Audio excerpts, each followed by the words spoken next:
Wag naman puro pork sa sisig, ganitong klase naman ang gawin nyo ay grabe, sobrang sarap nito at healthy pa. Kahit marami nga ang makain nyo dito ay okay lang yan, siguradong hindi kayo ma-high blood dito. Kaya naman ituturo ko sa inyo kung paano ito lutuin, sobrang dali lang. Bali meron ako ditong isang buong bangus, binoneless ko na yan para walang tayong magiging problema mamaya.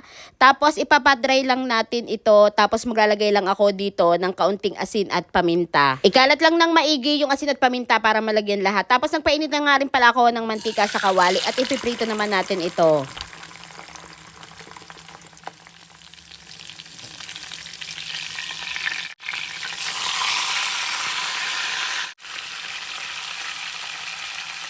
At kapag naluto na, hangoy naman natin ito at palalamigin lang muna. Tapos naman ay hihimayin na natin ito. Mas maganda kapag bibili kayo ng bangus sa palengke ay yung boneless na para hindi na rin kayo mahirapang magtanggal na tinik. Kasi sobrang dami talaga ng tinik ng bangus.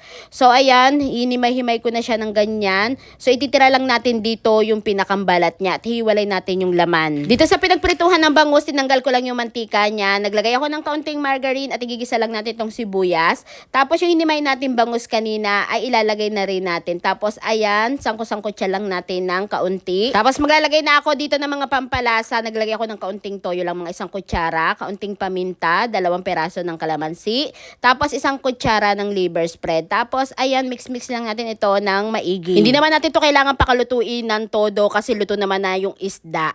Ngayon, maglalagay naman na tayo dito ng 1 perasong itlog. Syempre, kapag sisig, hindi mawawala ang itlog. Tapos ayan, mix-mix lang uli natin ng maigi. Lutuin lang natin ito siguro ng mga 2 hanggang 3 minuto hanggang sa maluto yung itlog. Tapos isasali na natin dito sa ating pinagbalatan ng bangus kanina. O, di ba? Sobrang dali lang magluto ng bangus sisig. Siguradong kaya nyo rin yan. Kung gusto nyo nga pala maglagay ng mayonnaise, optional lang yun kung gusto nyo maglagay. So ako hindi naman na ako naglagay. Ayan, nagtoppings lang ako ng sili. Hindi ko siya hinalo dun sa ating isda kasi merong himay ayaw ng sili. Tapos, ayan, luto na.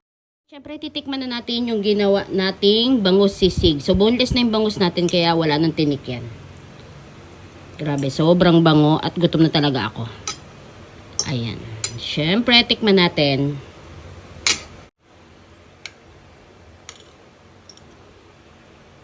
Ayan, no, sobrang lakas ito sa kanin. Ako, dagdagan yan sa akin kapag ito ang ulam, ah.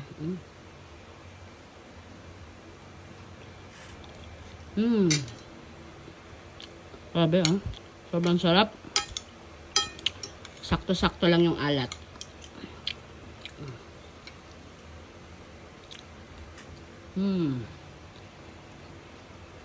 Kaya naman try nyo na rin.